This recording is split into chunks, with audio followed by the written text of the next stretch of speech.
Hello everyone, Covex here, and today I'm playing Rogue Legacy, a game I've been very addicted to, and I've put about 17 hours in now. 12 of it was on the first day night I picked it up. Played till the wee hours of the morning. And yes, so I just beat it a second time, and I figured I'm gonna continue playing it, so might as well record a little bit about it just in case you're curious and want to play it yourself.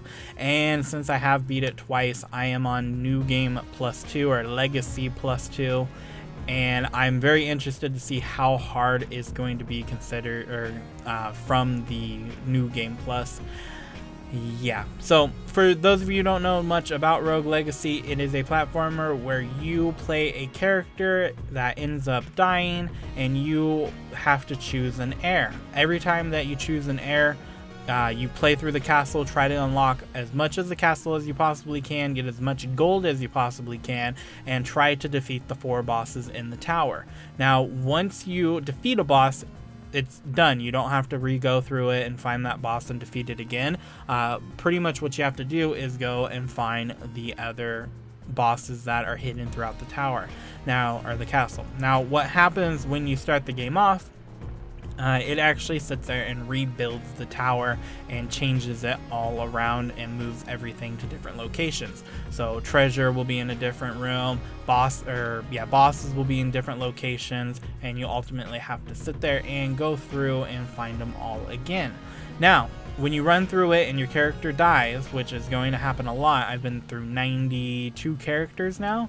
When they die and you go through them, you keep the gold, you keep whatever armor and gear you have, and you can go to your manor and sit there and upgrade it, depending on how much money you have. So let's jump into this. My character is already saved from the last game. I'm level 204. Yes, that's pretty ridiculous. Let's show off the manor just a little bit. Don't want to go too crazy into it, just to try not to spoil it for those of you who are looking to actually play it. So as you can see from here, I unlocked everything. I just have to start putting points into it to max it out. You will not max these out your first time through unless you sit there and play it like crazy. But you're not going to get enough gold in the long run when you're clearing the entire dungeon for it. So when you start the game off, you'll be at mana up, which will increase your mana. You'll have to put a point into that, and upon putting points into these various skills, you'll actually unlock more. So by the time you put 1 point into, I want to say, at least the upgraded knight, you should have the ability to unlock the enchantress and the ability to unlock the architect. Now, the enchantress and everything on the right side is going to be related with magic. The architect and everything on the left side is going to be related with physical DPS. I chose to go straight for the physical DPS more than the magic, but the enchantress will actually do other stuff such as put buffs on your sword and your armor. The architect will actually lock the castle in place. So if you run through the entire castle and you're still alive and you die on a boss, but you just want to run back in there and kill the boss and try to get to the final boss as fast as possible, you can lock the castle. Now, it does do a 70% deduction on your gold cap of how much gold will actually drop, or not drop, but how much you'll get from drop. So it'll still drop a ton of gold, but you won't get the normal amount, which I believe 10 is how it starts off, 10 or 11, and minus 70% off of that, you're going to be looking at pretty much nothing. But when you actually get to New Game Plus, or I believe in New Game Plus, you're going to have a gold cap of around, I think right now I'm at 150 to 160% gold cap. So that wouldn't really affect me too much. So let's throw some points into one more into health. I really want to max out my DPS factor, but I don't know how much damage I'm going to take, so armor would probably be very plausible right now to sit there and try to get that maxed up too, because I'm going to be getting hit very hard. But the harder I hit them, the faster I kill them. So let's see. I'll put one there, and we have 2,000 left. Now, the blacksmith, the enchantress, and the architect are all right here. I can't lock it because I haven't played it yet. So Enchantress, you can sit there. All of these skills are going to be the same across the board for all of your armor and your weapons, but you have to find these and unlock them throughout playing the game, throughout finding them in the castle. So right now I have a dash ability unlocked for my sword. I have increased gold on drops, so instead of it dropping, let's say 10 gold, it would drop 11 gold. I have that stacked twice for my head and chest. And for my leggings, I did have it stacked a third time, but I opted out to get a double jump. And then I have a double jump on my cloak as well. So that actually gives me a triple jump and a dash ability. So I can be very nimble and get around in some tight locations where, let's say there's spikes on the floor and I need to dodge them and get out of the way. I can actually do that and get through the zone very quick. The blacksmith, these are all the weapons and armor that I have unlocked right now. Nothing too great that I could sit there and actually upgrade. I might buy something just to buy something, so we'll just buy that to have it. My weight is 400. That's how much my equipment can weigh and how much I can actually equip. So that's a ton. I'm hoping to get a new sword here pretty soon. But since I am a barbarian, I do have that ability, which I don't know if I showed off yet. It's pretty much from Skyrim. It's the shout. There's a lot of other games that are mentioned in here. Like one of them that I can think of off the top of my head was the Curse of the Hedgehog, and that will actually cause you, every time you get hit, you'll actually spew out coins, because Sonic the Hedgehog, whenever you get hit, will sit there and drop coins all over the place. Now, when you get into the game, you'll always have this room. Now, that's the final boss chamber right there. So once you defeat the 4 bosses that are throughout the castle, that chamber will actually unlock, and you can go in there and fight the final boss. This is a teleporter. If you actually find these throughout the different zones, you can actually just teleport around the map. If you hit the button, it'll just bring up the map, and you have journals here. I'm not going to go into the journals and show you how many there are, so you can actually go through and figure out the story yourself. It's actually a pretty good story. I give them credit for putting something in there, and it makes sense and goes with the theme of the game. So as you can see, when you get into this game, you're going to encounter these little zones or sections right here. They're going to be all the same. You're going to run into these a lot, especially if you played it as much as I have. So this zone I've seen plenty of times. Holy shoot. Okay. Yeah, that's looking pretty ridiculous for New Game Plus Plus. Okay, so these monsters are going to be absolutely crazy, just with the fact that, holy crap, I've played through this twice already. Wow. Oh, this is these are what mini bosses would be like. Holy cow. This is crazy. This is awesome. Okay, so I'm gonna just run through as much of this as I can, because this is like just blowing me away that how much of an increase on difficulty these are. So back when you first start the game off, you're going to encounter, you won't ever encounter these when you first start the game off. These are New Game Plus like rare mobs, I guess you could say, or mini bosses. And wow. And the fact that every single one of these right now is pretty much a mini boss is amazing. This is awesome. I know I've seen a lot of videos where they're playing through it on normal, but I haven't seen anyone play through it on New Game Plus before. Oh my god. Oh, okay, so that's gonna kill me. These picture frames are absolutely outrageous on New Game Plus. This is funny. This is so awesome. Okay, so is that okay? That's a good picture frame. I don't have to worry about it. Let's see what we can actually get. My gold went up a lot. I get 27 per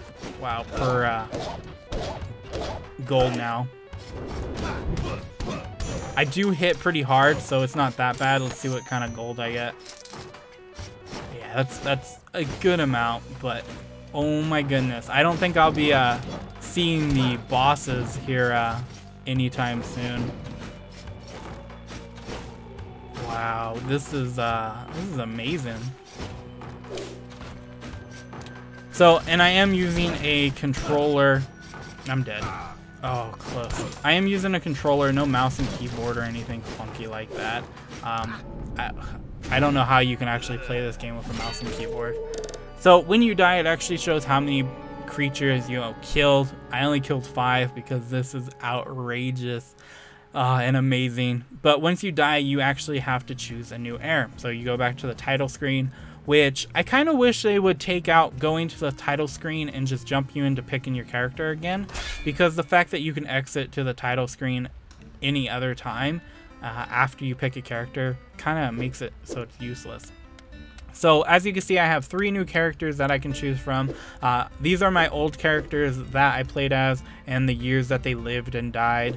Now, if you spec into it high enough, you can actually re-roll. So as you can see in the top right, it says like press select pretty much to re-roll your children's, because I spec'd into science and I'm able to redo the genes of my children.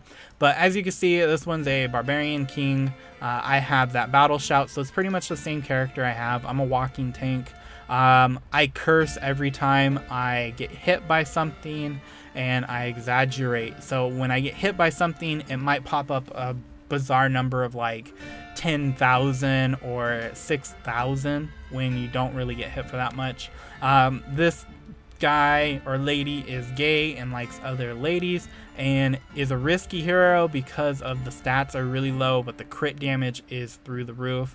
And I am a heavy, so I can't get knocked back. So getting knocked back is annoying just for the fact that you can't move, you can't do nothing until you hit the ground. So if they knock you off on the ledge, you'll have to wait till you hit the ground for you to start moving again. But with this character, I don't have to worry about that. And then I have a paladin with a shield so I can block stuff, but I am skinny, I am also gay and a fan of men, and on top of that, when I get hit, since I am skinny, I will fly backwards quite a bit. So I don't really want to play this character just for the fact that I can get hit really hard and knocked across the room, not really for the fact that they're gay, which I don't know what that changes, but I guess it's nice to know. The one I would probably have to recommend would be, or play for myself, would have to be this one right here, the Barbarian King. So we'll select that child and start the adventure there. Here's the skill tree again, so I will be able to sit there and put points into it depending on how much money I have, which I don't have that much at all, and I think I'm just going to start throwing it into armor too. This is gonna be ridiculous, but yeah, that's pretty much the whole game. You go through it and you keep doing that over and over. When you first get into it, like if I played just the normal game again, I'm pretty sure I could fly through it fairly quick. I wouldn't have to be as high level as I am now, or as I was back in the day. So he's going to take a profit of my gold that I have and let me back into the building, and it's going to recreate itself. So I'm going to give this one more shot until I die, because I'm going to have to grind this character out a ton before I can do anything. Oh my goodness. So as you can see, every time I get hit, I sit there and I yell obscenities, which is pretty much normal. Oh my goodness. How many hits does this take? A ton. Oh man, this is awesome though. Like, it's kind of cool to have a challenge again, because when I got into New Game Plus, it was pretty difficult, but at the same time, like, I fought those bosses or those creatures before. When you get to the end of a certain level, you fight them already once before, so you know what you're getting into, and they're nothing too difficult. They're nothing like what is going on right now. Consider, like, all these are pretty much bosses that you would fight in secret rooms. But now that every single creature is, wow, every single creature is one of these, it makes it a lot more interesting, because some of these I actually didn't even see before, because when you go through the end credits, they'll show you all the creatures you came across and how many times you killed them. And some of them I didn't even come across. And I hate these things. 2, 3, 4 hits to kill it. Jeez. So one of the characters that I actually recommend and like the most is the Hokage, and yes, you can actually be Hokage in the game, and it does say believe it on it, so it does make fun of that. There are a couple references that are just pretty good, such as the fact that you can also be a Lich King in the game. So if you choose to be a Lich King, you can actually kill the enemies and you get a percent, you get, I think it's like 4 added to your health. And having that, having that added permanently to your health is really cool, but you gotta remember, you aren't the strongest when you start off. So when you first start off the game, your health is gonna be really low anyways. So it might not be a character that you want to play in the long run. Maybe you need to do more damage and you just want to kind of hammer down a boss super quick. A Lich King is probably not the way to go, but if you want to sit there and have your character get the most mana in the game without specking into mana, you can actually max your mana out fairly quick with an HP conversion. So you can convert your health into, I can't hit him like that anymore. Oh, there we go. You can convert your health into mana, which is pretty good. Oh, crud. I'm still like in shock of how big of a difference this is.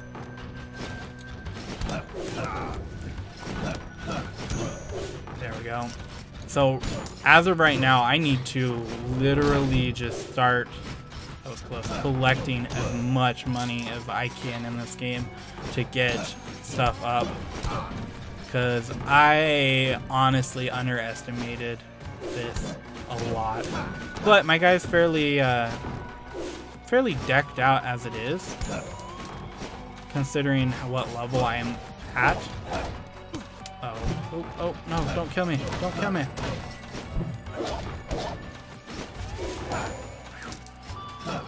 Okay, there we go. So, I haven't really found too much. I haven't even explored that much. When I beat it on New Game Plus, though, I actually just ran through the entire thing, found all the locations where the bosses were, and just plowed through it. It was, I'm not gonna live if I stay here. It was fairly simple. Wow, no, wow. Jeez Louise.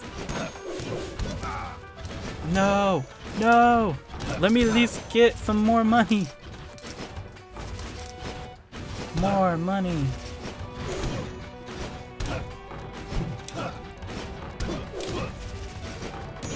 Okay, there we go. I want to kind of walk out of here with about 20,000 gold, because that would actually be... Oh, defeat all the enemies. There's no way I'm getting that. That would actually be pretty useful to get some pretty good upgrades.